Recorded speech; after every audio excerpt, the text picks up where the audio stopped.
Listening, Part 1. You will hear a number of different recordings, and you will have to answer questions on what you hear.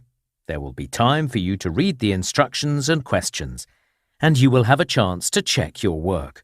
All the recordings will be played once only. The test is in 4 parts. At the end of the test, you will be given 10 minutes to transfer your answers to an answer sheet.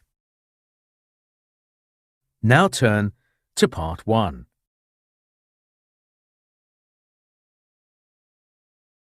Part 1.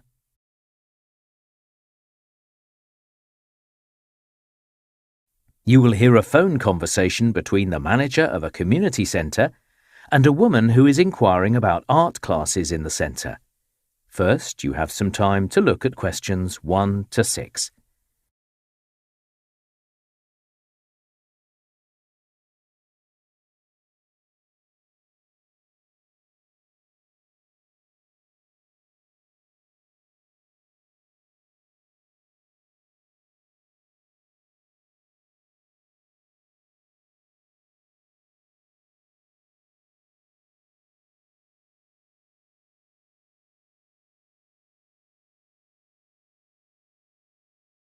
Now listen carefully and answer questions 1 to 6.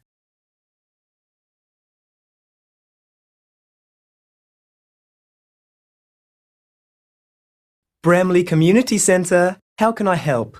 Oh, hi. I'm calling about the art classes that the centre offers. I had a quick look at your website. I think one of the classes is called something like Movement and Light. That's right. The focus is on painting in the style of the French Impressionists. Yes, I saw that in the description. But I've got a few questions if you don't mind. Sure, go ahead.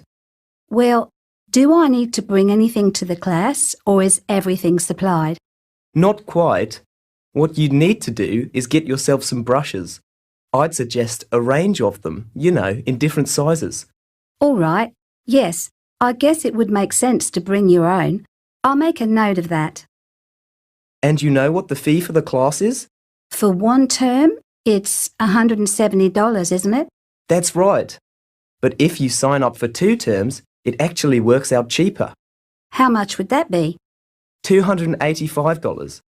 And we do find that a lot of people sign up for a couple of terms. It's such a great class. OK, I'll give it some thought. And that's on Monday evenings, isn't it? Yes, from 6 p.m. to 8 p.m. in room 15. And who's the tutor? The tutor? He's a local artist. You might have heard of him. Steve Ramdani. Oh, possibly. How do you spell that surname? It's R-A-M-D-H-A-N-I-E.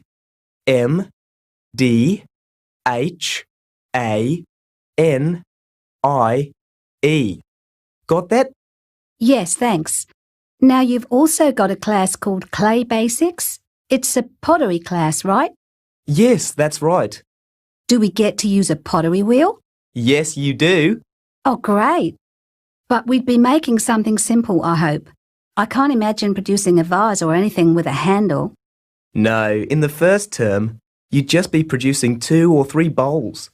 That means learning how to shape and glaze them. Sounds great. I guess it would be a bit of a messy activity. You wouldn't want to wear your smart clothes, would you? Best not to. I'd recommend wearing something old, that you didn't mind getting dirty. Well, I have a shirt like that I could use. I'd just roll up the sleeves, I guess. And the fee for that class is $180 per term. All right. And the class runs on Wednesdays, 6:30 to 8:30 p.m. Oh, hang on. I've got that wrong. It's on a Thursday, isn't it? Yes, my mistake. What else can I tell you? Oh, yes. The tutor's name is Teresa Clark. Her work's on display in reception here. Oh, great. I'll have a look. Yeah, if you've got time. Before you hear the rest of the conversation, you have some time to look at questions 7 to 10.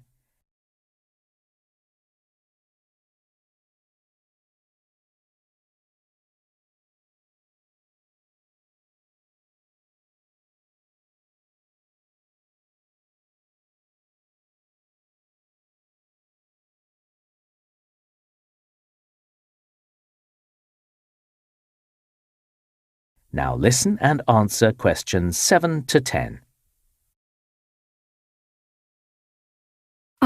Now the other class I thought looked interesting was sketching architecture. Oh yes, for that one, everyone goes down to the local park because it's surrounded by so many beautiful old buildings. Oh, right. Like the old post office.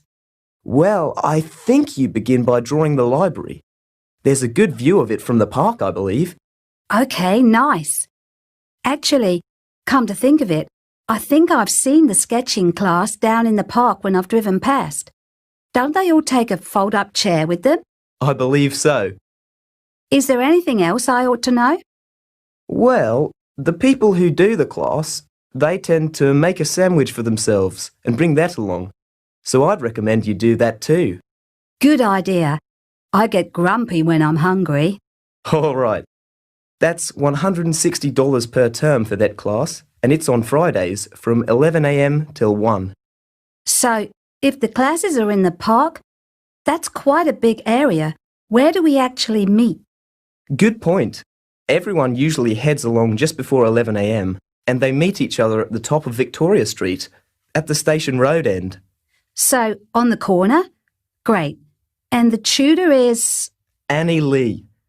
You know what? I'll have to think about the other two, but I'd definitely like to enrol for Annie's class. I'm happy to pay now. In that case, you're going to need Annie's cell phone number in case you're running late or the class gets cancelled. I see. OK, what's the number, please?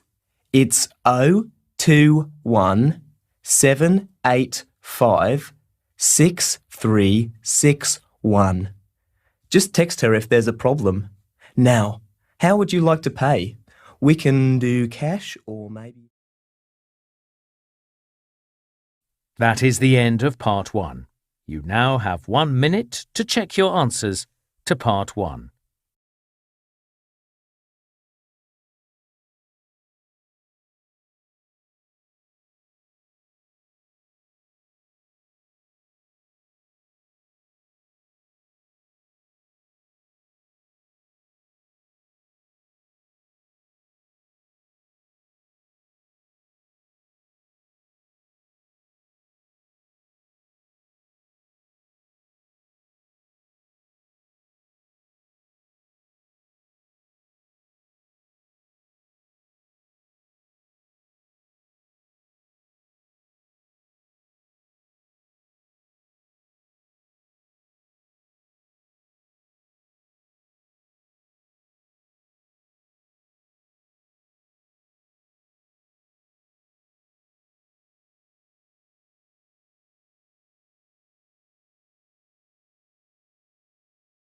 Listening, Part 2.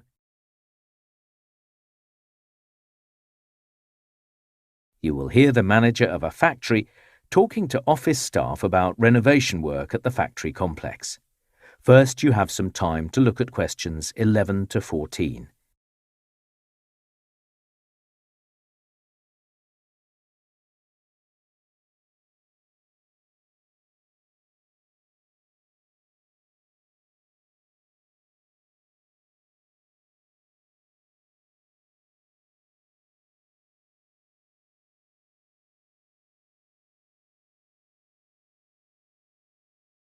Now listen carefully and answer questions 11 to 14.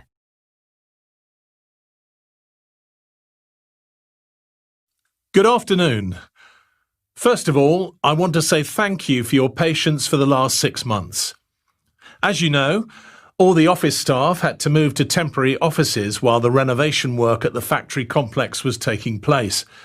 But finally, that work is finished, and everyone can return to the factory complex and their new office space.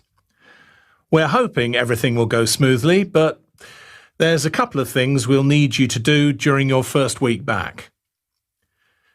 You'll be pleased to know that your files and folders have been placed at your desk, so there's no need for you to go hunting around for any records. A couple of people have asked whether their old pass will still work at the security gate, or will they need to get their photo done and update their personal details? I can assure you that the old pass will still get you through the gate, no problem. Once you've had a chance to settle into the new offices, please take the time to view a training video for the operating system we're now using. We think it's going to manage all our programs far more efficiently. Obviously, the sooner you can get this done, the better. Also for next week, because the renovations have meant a complete redesign of some of the company's buildings, you'll need to attend a session on things like what to do if you hear the fire alarm go off, and where to meet if you have to evacuate the buildings. We'll let you know as soon as we have a definite time for that. It's going to be a busy week for everyone, but hopefully the kind of challenge that can help bring the team together. We'll make a time for you to report back to me on Friday. All right. We've also taken some steps to improve the physical environment in your offices. Bigger windows mean that the offices are a lot brighter, and that's better for your eyes. Inside, we've replaced some dividing walls with coloured glass panels. They look great. We've also invested in some adjustable chairs. You can lower or raise them to whatever height feels right for you. What else? We've now got some quality insulation in the ceilings and walls that'll make everything a lot warmer. Also, another thing, we've set aside several rooms for project work. That will allow a team to get together around the same table. We feel that more opportunities for face-to-face discussion will benefit the whole company. So, when you come next... Before you hear the rest of the talk, you have some time to look at questions 15 to 20.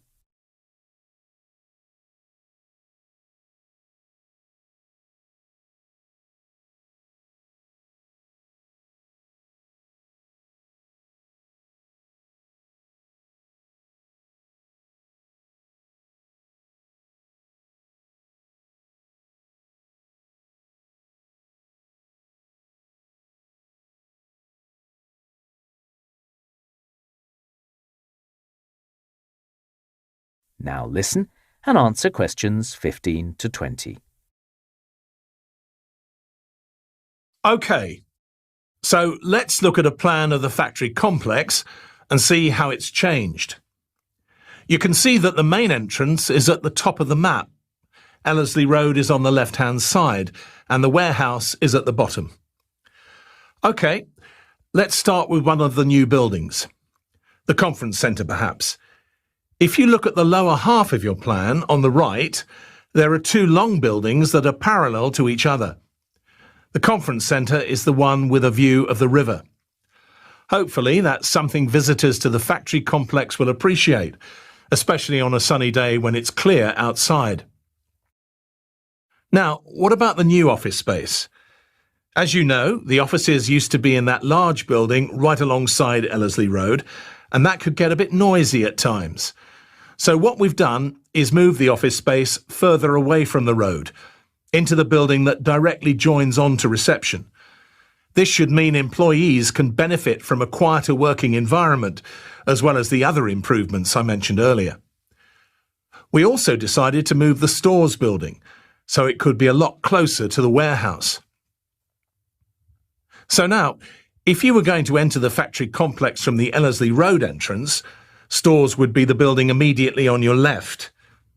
The warehouse staff have already commented that having the stores here is much more convenient. Yes, I'm sure it's going to save a lot of time. Finance was another building that had to be relocated. They just didn't have enough space before. So you can see the main entrance on the plan, right? And below that is the roundabout. Then there's the road that goes from the roundabout directly to reception. Well, the finance building is about halfway along that road. On the plan, the factory is just above it. The cafe, just so you know, is in the same place as before. It's not ideally located for the factory workers, that's true, but it's not too far if you're heading down from reception or up from the warehouse. But what we've done is try to make the environment a bit more pleasant. So whereas before you looked straight from the cafe onto the large car park, now there's a line of trees separating them. I think you'll agree that this was a good decision. Putting in the trees, I mean. It was also necessary to relocate the IT department. Of course, for some of their work, they can do it remotely, but from time to time, the IT people do need to visit the different buildings around the factory complex. For that reason, we've given the IT department a more central location. It's that square building you see right in the centre of the plan, one of the closest buildings to the larger car park. Something I'd like to say about the car park, actually. That is the end of Part 2. You now have half a minute to check your answers to Part 2.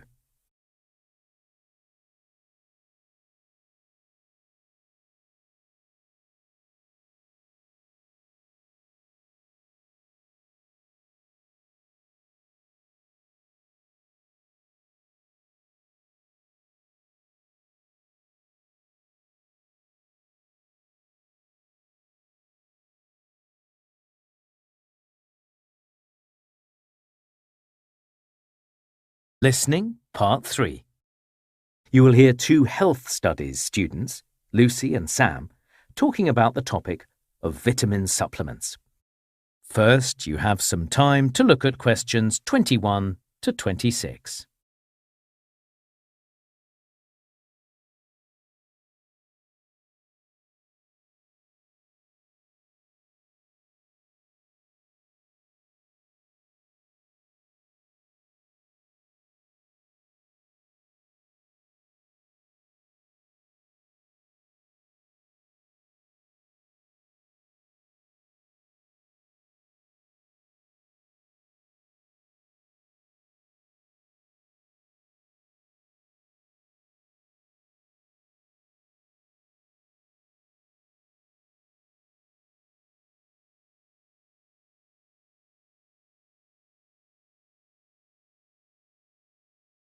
Now listen carefully and answer questions 21 to 26.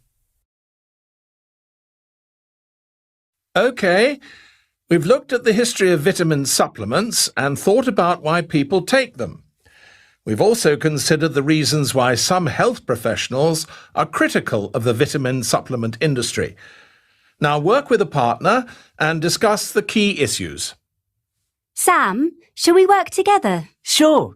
Let's go over the history. Well, before the 1900s, when someone became weak and tired and it wasn't clear why, doctors assumed they were suffering from an infection, like a virus. Or they'd been in contact with something poisonous or harmful, something they'd handled or eaten. Doctors had no other explanation for it. But in the early 1900s, that changed.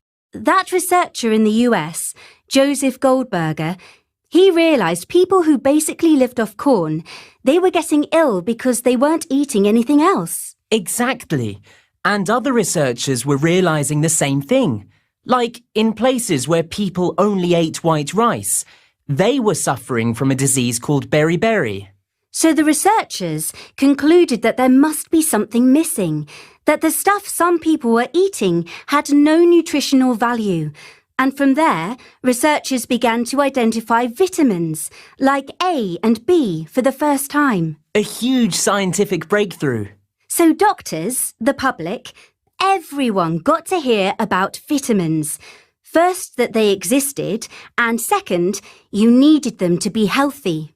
But it was governments that were really worried about vitamin deficiency, certainly in the US and in the UK at least. What do you mean? Well, in the 1930s, those governments were worried about people's general health because everyone was suddenly buying canned fruit, artificial butter, meat in tins, that kind of thing. It became very common. And so newspapers were featuring lots of government reports about how serious this was. I see. And then some people saw a business opportunity. Naturally. In the 1940s, companies started making and selling vitamin supplements in bottles, and they decided the easiest way to market them was to target housewives. Why was that? Because housewives were responsible for keeping families healthy? I'd say so. In the weekly magazines housewives read, the companies made exaggerated claims about what the supplements could do, and they showed pictures of rats in a laboratory before and after they were given vitamins. The before pictures showed the rats looking very sick. So they scared the housewives into buying their product? Apparently. But vitamins were still expensive, weren't they? It wasn't until the 1950s that more people could afford to buy them. Why was that? Well, manufacturers had discovered how to produce vitamins artificially and in enormous quantities in their factories. I suppose that's what goes on with any product. It starts expensive until manufacturers adapt their technology. Were there any developments in the 1960s? Companies changed their promotional strategy to increase their sales. They used movie stars to say how effective the supplements were. That's still true today. Celebrity endorsement really seems to work. Someone on the TV says vitamins have made them healthier, and immediately more consumers go out and buy them. Before you hear the rest of the talk, you have some time to look at questions 27 to 30.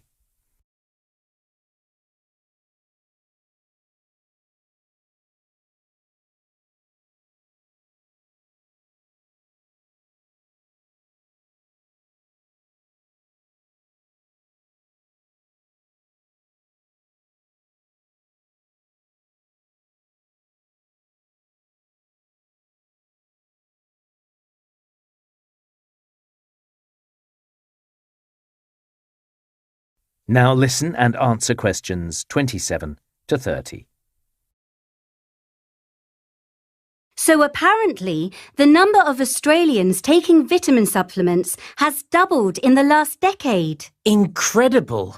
I suppose so many fitness-related articles recommend them. I wouldn't say that that's the reason.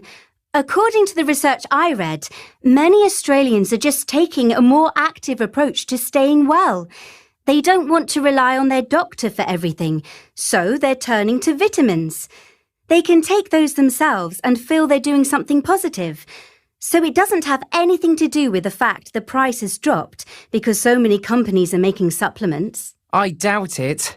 Even people in lower socio-economic groups are buying them, apparently. Most of my own research has been about the US vitamin supplement industry. Did you know the industry is under no obligation to prove that their supplements actually work? I don't think that's right. How do you mean? Well, in the US, the Food and Drug Administration Department regards vitamin supplements as a food. With medicine, manufacturers have to demonstrate that their products really can improve people's health before they go on sale. But you said vitamins are classed as a food. Yes, so the industry can sell whatever vitamin supplements they like. You know, this one will improve your brain function, even if there's nothing to support their claims. That Danish experiment, thousands of people took part in that. Yes, the scientists wanted to see if high doses of vitamins really could prevent medical problems like heart disease, or just reduce the chances of people getting a simple cold. But the high-dose people were just as likely to get sick as the people not taking any vitamins. That's not to say that scientists now know everything about vitamins. No. Like you say, investigations and long-term trials need to continue before they can be certain about what taking vitamin supplements can actually achieve. But in the meantime, do we need stricter regulation of the supplement industry? Do you think people would stop buying and taking vitamins if they were told it's a waste of time? Hardly. No one likes being told what they can or can't buy, especially where health is concerned. Fair enough. I guess if the government made it harder to get certain products, like, say, fish oil with vitamin D, people would protest. They certainly would. What I think is that they should start to... That is the end of part 3. You now have half a minute to check your answers to part 3.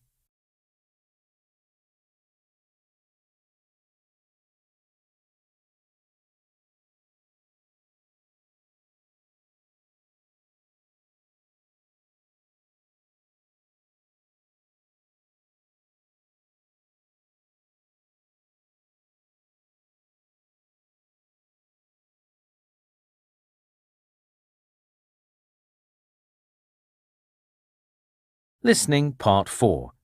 You will hear a student giving a presentation about the way that different insect species are being threatened. First, you have some time to look at questions 31 to 40.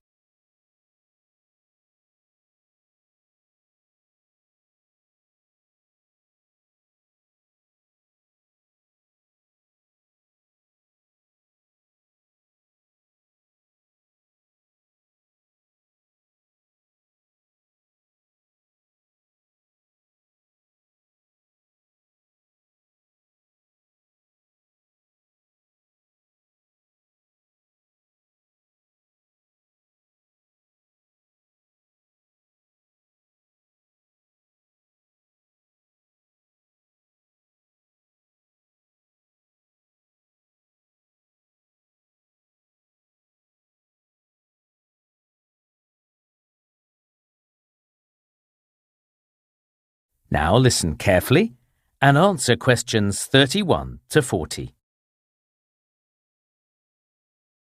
So today, I'm going to be talking about the way that different insect species are being threatened.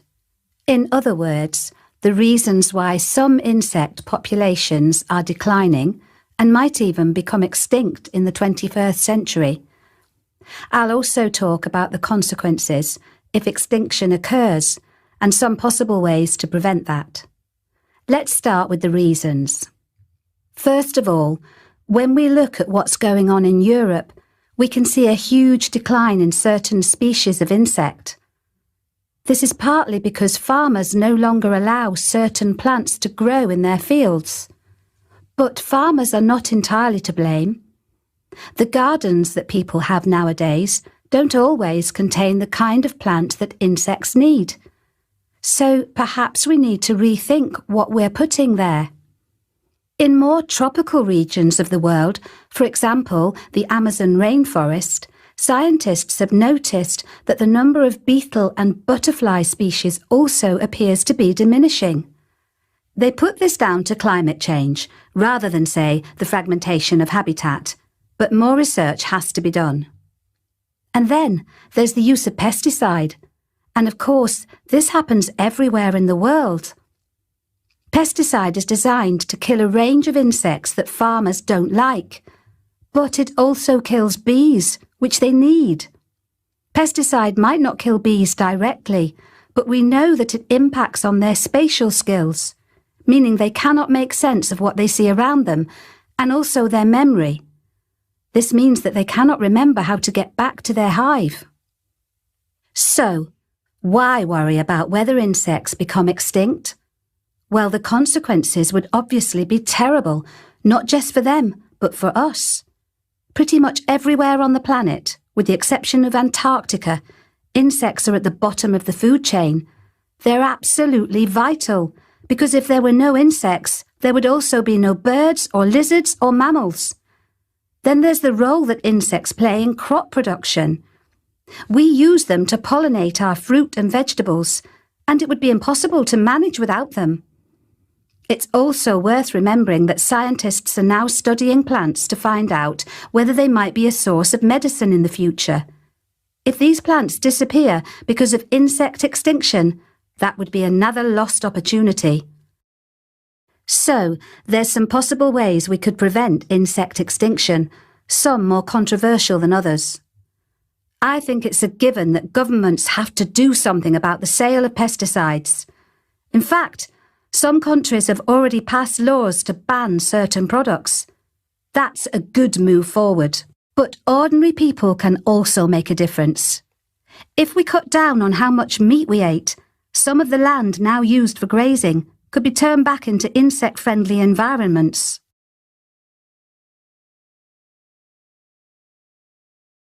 I'd like to finish with a positive story. There's a place in California called the Antioch Dunes. In the 1900s, people looked at the dunes and the sand that formed them and thought, that sand is a great raw material. And because they needed to build houses, they removed tons and tons of the sand and turned it into bricks. It wasn't really until the 1960s that biologists suddenly realised that the Antioch dunes had actually been home to some unique species of plant and insect.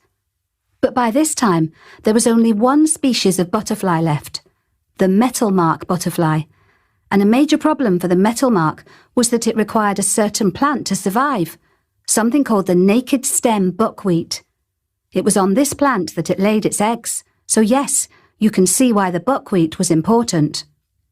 Well, in the end, the only way that the biologists could get the buckwheat to start growing properly was to replace the sand.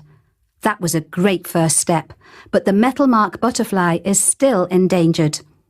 In the last decade, a significant number of butterflies and plants have been destroyed in the Antioch dunes by fire. So now, the biologists are limiting the number of visitors who can wander around the dunes. That's fair enough, I think. All right, the final point I want to make about the project to restore the Antioch dunes area is to do with how much land is required. When we think about the concept of conservation, we often assume we need to set aside a large amount of it. And that might be true for some large species. But in this case, relatively little land was required. But the important thing is to leave it undisturbed. OK, now what I want to talk about.